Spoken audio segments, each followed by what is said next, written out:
Hello, everybody. So we are going to be presenting on ventilator-associated pneumonia prevention bundles. My name is Melanie. Jennifer Lee. I'm Rebecca Gussman. And I'm Victoria Elliott. I'm Jissa John.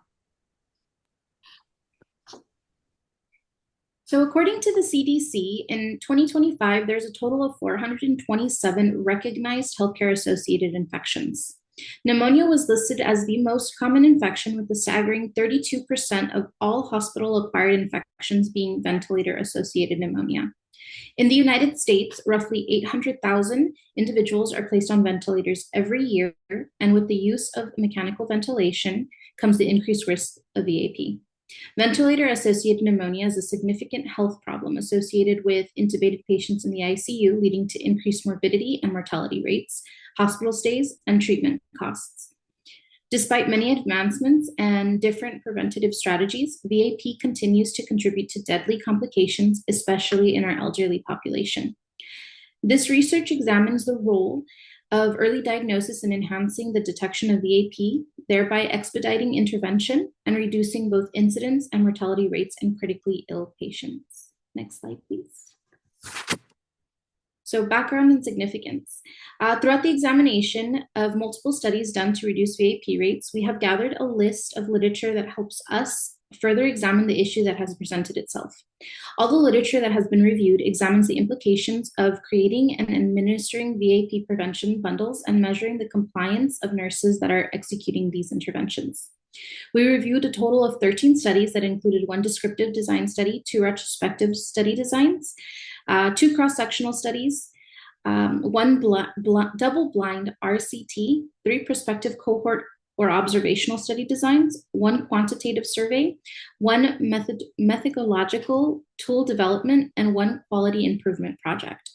From these studies, the gathered information was collected in ICU settings that included patient outcomes and nurse compliance. These ICU settings ranged in population of 60 to 280,000 patients and spanned over multiple timelines. In the following slides, we will further discuss the outcome, key findings, gaps, and limitations of the reviewed literature. Next slide, please. Population and setting. So the focus of these studies examined were comprised of different ICUs, including 5 located in the United States, 3 in the Middle East, 1 in Korea, 1 in the Philippines, 1 in Finland, 1 in Ethiopia, and 1 study done that examined a list of ICUs globally. Based on these studies, some examined the mechanically ventilated patients and the outcomes of the interventions done, while others focused on the examination of compliance rates of the nurses. The combination of the studies done that comprehensively examined both the patients and nurses is significant because while there may be VAP bundles in place, the healthcare professionals, such as our nurses, are carrying out the implementations that must be reflective of actual interventions. Next slide, please. So key findings. In the review of the 13 studies gathered for this project, it was found that a large majority of the literature emulated a decrease in ventilator-associated pneumonia rates with the compliance and adherence of implementation of VAP bundles. An increased rate of compliance was reflected by the studies that provided a more structured setting and supported the nurses that were carrying out the bundles. A portion of these studies also concurrently found that the use of chlorhexidine oral care in patients that have been mechanically ventilated had an increased rate of VAP due to the aspiration of oral care solutions. Next slide, please. Gaps and limitations. While much of the literature that was studied gave strong ideas of the potential benefits of implementing a care bundle for VAP prevention in the ICU settings on mechanically ventilated patients, there was also recurring gaps and limitations that were identified. Many of these studies done had a recurring theme of either single-site data collection, thus not properly reflecting either the full scope of benefits of issues with the enforcement of bundles, or small sample sizes and short timeframes. Next slide, please. So the implications of the literature seem to point to 2 main points. The first is implementing a care bundle is effective in lowering the incidence rates of VAP, and the second is the importance of providing education and training for nurses in how to correctly continue to enforce these bundles in the clinical setting. While the studies have differing ways of how they provide that education and resources of the nurses caring for ventilated patients, the studies that seemed to have the strongest results were those that had more structured plans and provided ongoing education for these nurses. One study even highlights how both the work environment and leadership impact the compliance of the nurses. Next slide, please. So why it's important. With the increased rates of morbidity and mortality that has affected mechanically ventilated patients, the significance of reducing VAP is of great importance. We have collectively found an interest in finding an approach to help reduce the incidence rates of acquiring VAP in this population of hospitalized patients by introducing a VAP prevention bundle. With this bundle, we hope to see a decrease in the amount of VAP and a reduction in the incidence and mortality of these critically ill patients. Next slide, please. So the purpose of our study, it is to evaluate the relationship between ICU nurses' competency as defined by the AACN Synergy Model for Patient Care and their compliance with evidence-based ventilator-associated pneumonia VAP prevention bundle protocols. Next slide, please.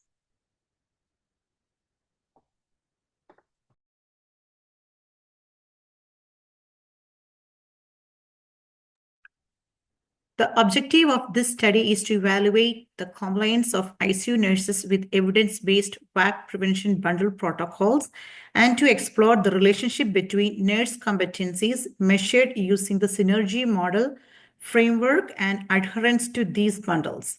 The study further aims to identify barriers to compliance, assess the effectiveness of staff training and education on bundle implementation, and examine how these factors influence the incidence of VAP in intubated ICU patients. By analyzing the relationship between nurse characteristics, clinical competencies, and patient outcomes, the study seeks to provide actionable insights that can inform best practices in VAP prevention across diverse ICU settings. Next slide, please. Patients in the ICU are at higher risk of developing infections associated with prolonged use of medical devices, one of which is ventilator-associated pneumonia, VAP. However, development of these infections can be prevented through various mechanisms of infection control and prevention, one of which is the implementation of the VAP bundle protocol. Considering this, the proposed studies aims to employ a standardized checklist for ventilator care and evaluate effectiveness in reducing the incidence of ventilator-associated pneumonia among patients admitted in the ICU. Researchers are hoping to formulate evidence-based recommendations that will minimize the risks of developing VAP among ICU patients and contribute in strengthening standards in for nursing care for ICU patients who are on mechanical ventilators. Next slide, please. Our hypothesis is that a standardized checklist implemented will positively affect the rate and outcome of ventilator-associated pneumonia, with an increase in compliance of usage by nursing staff and decreased VAP in ICU patients. Next slide, please. For the proposed research study, the researchers hypothesize that implementation of standardized checklists for ventilator care can significantly reduce incidences of ventilator-associated pneumonia among patients admitted in the ICU who are on mechanical ventilators. Specifically, the null hypothesis for the study is that there is no significant difference in the incidence of ventilator-associated pneumonia between pre-implementation and post-implementation of standardized checklists for ventilator care.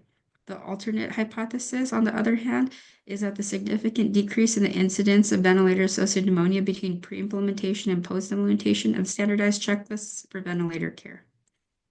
Next slide. This study utilizes the synergy model for patient care, which emphasizes nurses' competencies with patient needs. In this study, nurse characteristics such as clinical expertise, experience, decision-making will be explored in relation to VAP bundle compliance and patient outcomes, especially the incidence of ventilator-associated pneumonia. Next slide, please. Our research study will include critically ill patients admitted in ICU units that are on mechanical ventilators. Our independent variables will use the standardized checklist for ventilator care. Our dependent variables are the incidence of ventilator-associated pneumonia among critically ill patients admitted in the ICU that are on mechanical ventilators. and confounding variables are patients with pre-existing conditions. Considering these variables, the control setup will involve critically ill patients admitted in the ICU unit who are on mechanical ventilators and receive usual ventilator care practice, while the treatment group will involve critically ill patients admitted in the ICU on mechanical ventilators receive usual care practice added with the use of the standardized checklist for ventilator care. Next slide, please. Among the key concepts and constructs that will be explored in this research are the experience and continuing education of ICU nurses, compliance to VAP bundle protocol, VAP incidence rate, and length of hospital stay. The clinical expertise measures the number of years that a nurse has been working in the ICU as an ICU nurse, which affects his or her expertise and skill.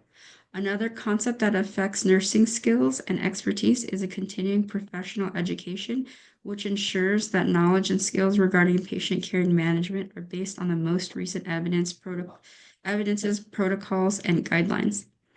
Compliance to VAP bundle protocol is typically assessed through observation and self-reporting.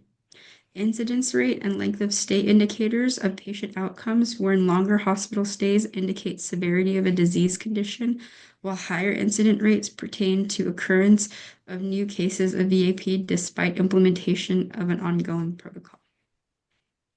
Next slide, please. The proposed research study will reflect the synergy model for patient care, which highlights the need to align competencies of nurses with the needs of patients or to facilitate optimal outcomes, both on the part of the patient and the care provider. Anchored in the patient-centered care approach, this framework integrates the knowledge, skills, attitudes, competencies, and experiences of nurses in order to effectively meet the needs of patients, promote faster recovery, increase patient satisfaction, and reduce occurrence of complications. According to Gralton et al., some needs and characteristics of patients, including those admitted in the ICU, are stability, complexity, predictability, resiliency, vulnerability, upon participation decision-making, participation in care, and availability of resources. On the other side of the synergy are the different competencies of a nurse that should be implemented in order to meet the needs of the patient. Among these are caring practices, facilitation of learning, collaboration, systems thinking, and response to diversity and clinical inquiry. Next slide, please. Our study uses a quantitative, descriptive, correlational cross-sectional design. This design evaluates the associations between nurse competencies and the VAP bundle adherence, as well as the patient outcomes. The synergy model supports this non-experimental design by focusing on how nurses' qualities impact patient needs, especially in environments like the intensive care unit.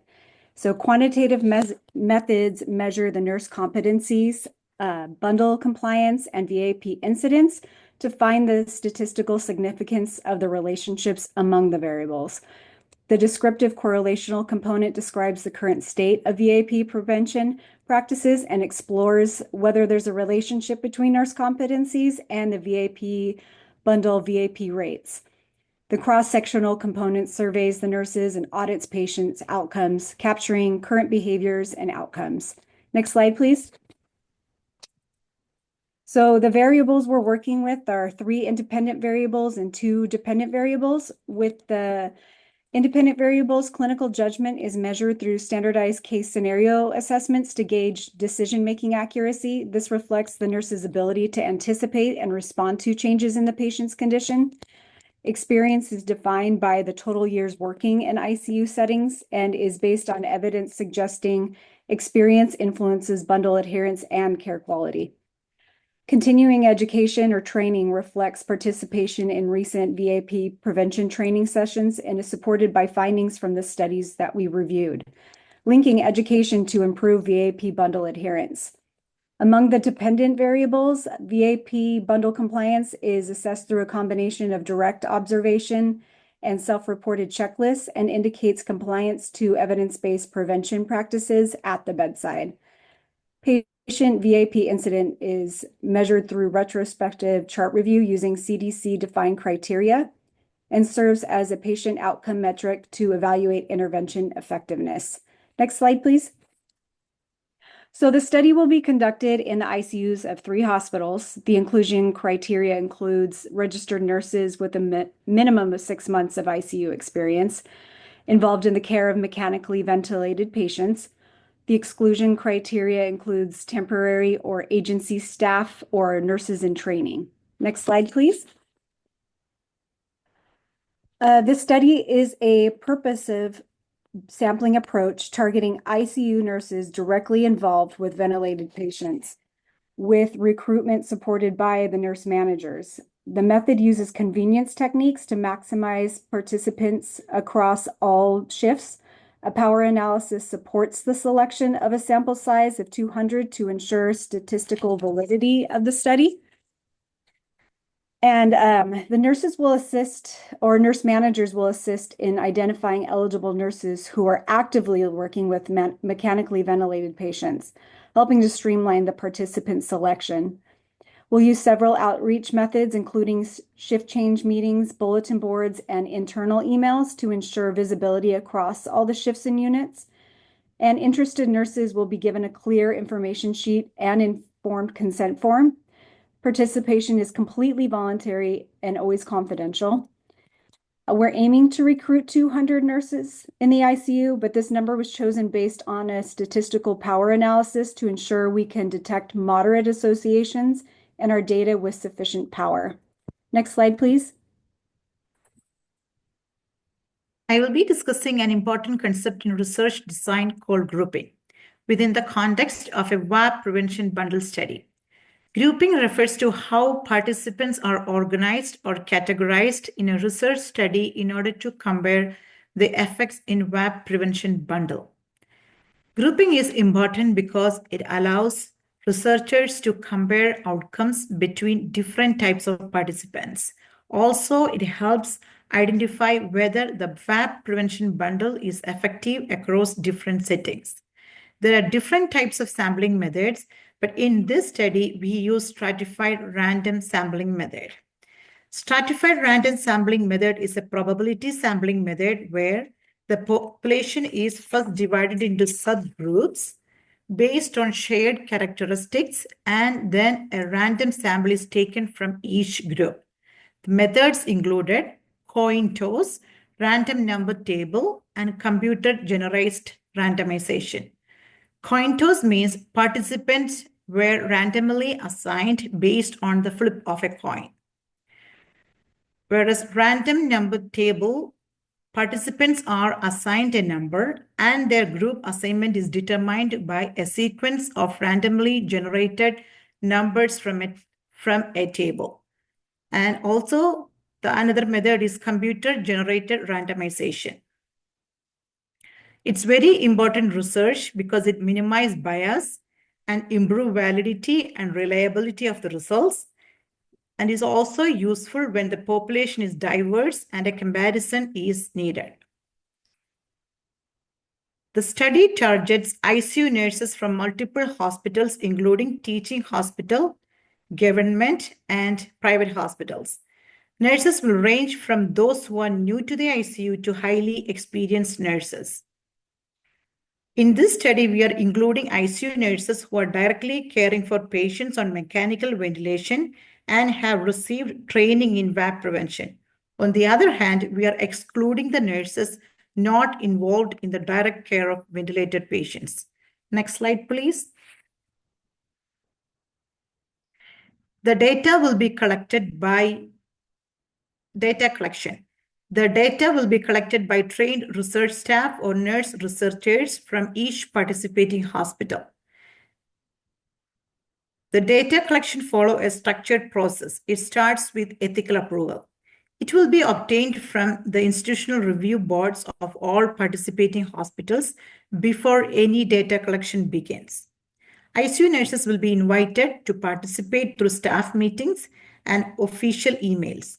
Those who agree will provide written informed consent, which will detail their rights, privacy protections, and their voluntary participation. All participants will receive a set of electronic surveys and competency assessment tools via secure platforms such as email or hospital internet. Observational data will be collected on 2 randomly selected day shifts and 2 night shifts to evaluate VAP bundle adherence. For outcome analysis, data from electronic medical records will be reviewed to identify the incidence of VAP in mechanical ventilated patients within the past 3 months. Next slide, please.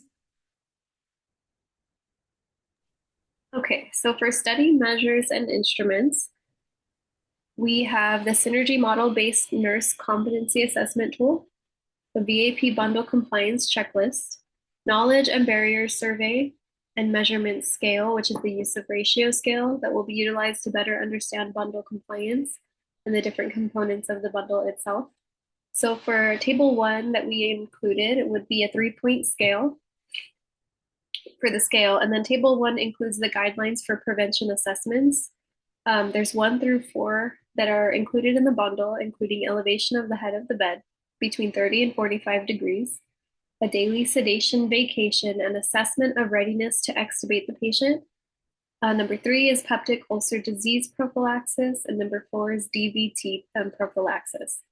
Another guideline that we would implement is from the CDC. There's 7 parts to this one. And number 1 is washing hands after contact with mucous membranes, respiratory secretions, or objects contaminated with respiratory secretions. Number 2 is educating the healthcare workers about nosocomial bacterial pneumonias and infection control procedures used to prevent these types of pneumonias. Number 3 is wearing gloves for handling respiratory secretions or objects contaminated with respiratory secretions. Number 4 is providing subglottic suctioning before deflating the cuff of the endotracheal tube or before moving the tube. Number 5 is elevating the head of bed 30 to 45 degrees if it's not contraindicated for the patient. Number 6 is developing and implementing a comprehensive oral hygiene program to provide oral pharyngeal cleaning. Number 7 is the use of chlorhexidine gluconate as an antiseptic during the perioperative period with patients who are undergoing specific surgeries. So the object of our study was to determine the compliance with ICU care to patients on mechanical ventilation using these VAP bundles. And these bundles would hopefully improve the use and reduce the rates of ventilator-associated pneumonia with these guidelines. The reliability would be the use of care bundles that has seen a decrease in VAP in mechanically ventilated patients. And the validity of the study is measured in the appropriateness of utilizing the care bundles for prevention of VAP utilizing the surveys. However, because it was survey-based, there could be a discrepancy in the answers versus the care provided that potentially could lead to a bias. And then data analysis includes descriptive statistics as well as chi-square tests. So for descriptive is nurse demographics, bundle compliance rates, and patient outcomes. And the chi-square test is whether the bundle compliance is associated with the ICU training versus not trained, and whether the VAP incidence differs by the hospital type, whether it's med-surg or an ICU. And then human subject protection, we included informed consent, confidentiality, and the institutional review board. For informed consent, each patient or member acting for the patient is informed of the study and offered to take part in the part of the study. And it was completely voluntary. They're provided with information such as purpose, benefits, and risks. And for confidentiality, all subjects' personal information is kept confidential and only individuals directly involved with the study have access. However, it is kept unlocked on a secure drive. The Institutional Review Board is a group that's responsible for disapproving and approving research to monitor and make sure that the correct steps are taken to protect human rights and human subjects and their rights. And we've also utilized a database that is protected and encrypted to help manage the safety of their information. And that concludes our presentation for ventilator-associated pneumonia.